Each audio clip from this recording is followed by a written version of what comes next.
Pak, yang nggak Pak, mau soal pulang data itu, yang nggak mau pulang itu kan karena ada indikasi bahwa dia tidak mau pulang karena mendapatkan keuntungan. Tadi belum sempat dijawab. Apakah ada akan paksaan untuk dipulangkan dan diproses secara hukum, Pak? Ini kan problemnya nih daerahnya daerah konflik. Jadi Myawadih itu konflik, dikuasai oleh oposisi di Myanmar. Dan itu tidak mudah untuk kita masuk di sana. Jadi tergantung negosiasi Kementerian Luar Negeri bersama dengan Thailand, terutama kita banyak minta tolong sama Thailand sebenarnya, dan juga Myanmar. Nah, kita upayakan dipaksa, karena kan itu kan jadi korbannya adalah orang. Jadi hari ini dipulangkan totalnya 564. Daerah paling banyak adalah Sumatera Utara sebanyak 133, Jawa Barat sebanyak 75, kemudian Bangka Belitung ada 68, kemudian Jakarta 51 orang, Sulawesi Utara 39 orang, Kalimantan Barat 27 orang, Riau 22 orang, Jawa Timur 22 orang, Kepri 20 orang, Jawa Tengah 15 orang, Aceh 11 orang, Banten 9 orang, Nusa Tenggara Barat 9 orang, Lampung 8 orang, Sumatera Barat 4 orang, Sulawesi Tengah 4 orang, Bengkulu 4 orang, Jambi 3 orang, Bali 3 orang, Yogyakarta 3 orang, Papua Barat 2 orang, Kalimantan Selatan 2 orang, Kepulauan Riau, Sumatera Barat, Kalimantan Timur, Bangka Belitung, Tangerang, Malut, NTT masing-masing 1 orang. Berarti ini dari Sabang sampai Merauke ya, Pak ya? 35 provinsi. Itu range usianya rata-rata berapa? Karena tadi yang muncul 11 orang masih muda sekali, Pak. Rata-rata ini sebenarnya anak-anak muda ya, anak-anak muda yang memang terjebak karena iming-iming biasanya lewat online, dan mereka itu biasanya ditawari untuk bekerja di restoran, hotel, antara 2, Kamboja atau Thailand. Nah, di Thailand kemudian mereka dijemput oleh seseorang dan dibawa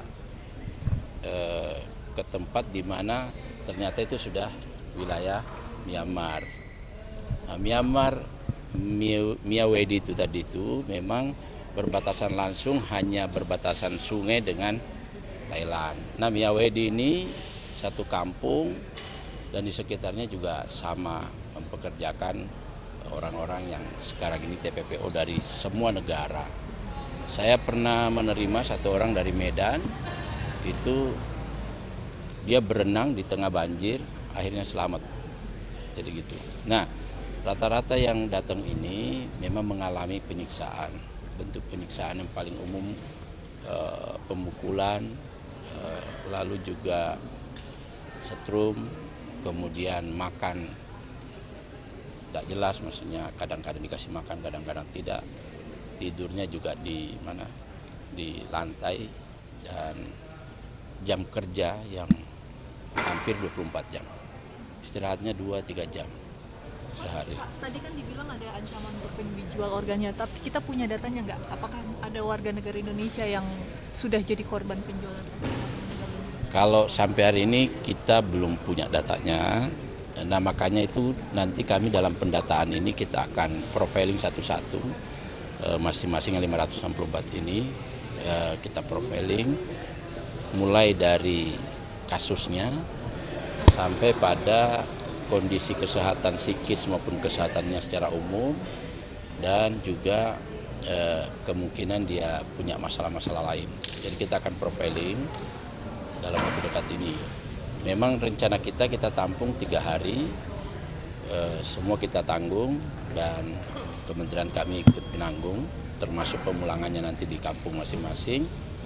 Tetapi tidak menutup kemungkinan ada beberapa orang, mungkin ada tadi yang saya dekat dengan saya itu, saya tanya rahangnya bengkok, kemudian telinganya di sini juga ada bekas pukulan. Mungkin kita lihat kalau kesehatannya dia harus kita rujuk ke rumah sakit secara fisik, ya kita rujuk, begitu pula juga secara mental. Apakah ini bagian dari keberhasilan Direktorat Cyber PPPO mendapat selama di sana begitu Pak? Yang Ya jadi ini yang mana dulu? Ini dulu apa mana dulu nih? Kenapa? perempuan hamil.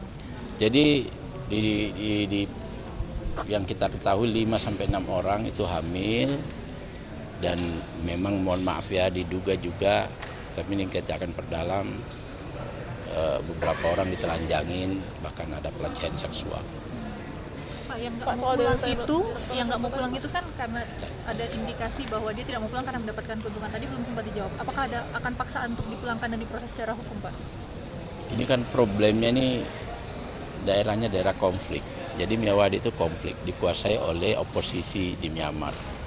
Dan itu tidak mudah untuk kita masuk di sana. Jadi tergantung negosiasi Kementerian Luar Negeri bersama dengan Thailand, terutama kita banyak minta tolong sama Thailand sebenarnya, dan juga Myanmar.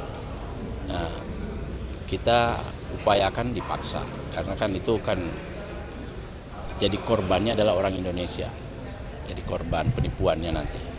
Karena yang mereka pasar mereka, yang orang Indonesia itu ya Indonesia. Jadi penipuan lah macam-macam lah jenisnya kan. Saya kira teman-teman sudah tahu. Itu sikap pemerintah Myanmar sendiri terhadap desa itu atau kelompok milisi ini gimana sih, Pak? Myanmar itu nggak bisa berkutik, Perusahaan-perusahaan yang di sana diduga punyanya orang-orang Cina. Jadi kita kadang-kadang harus berdiplomasi dengan pemilik perusahaannya gitu. Kita 3 hari screening itu nanti akan langsung dipulangkan ke daerah atau nanti ada tambahan hari lagi untuk akses? Tergantung. Secara umum kita targetkan 3 hari. Tapi kalau ada yang tadi bermasalah kesehatannya harus dirujuk dan sebagainya, ya kita akan pertimbangkan. Atau cukup dirujuk di rumah sakit daerah juga nanti kita. Intinya kita kawal sampai pulang. Dari 564 itu informasinya masih 10 orang itu tertahan di sana atau memang sudah ikut dalam pemulangan, Pak? Belum, masih di sana. Masih di sana. Kendalanya gimana? Mungkin mereka punya utang, mungkin mereka jadi semacam sandra. Jadi lagi didalami oleh Kementerian Luar Negeri, atas kepolisian, atas pertahanan. Pertahanannya di Thailand ya, Pak? Atau di Myanmar? Ini di Myanmar. Kalau di Thailand aman.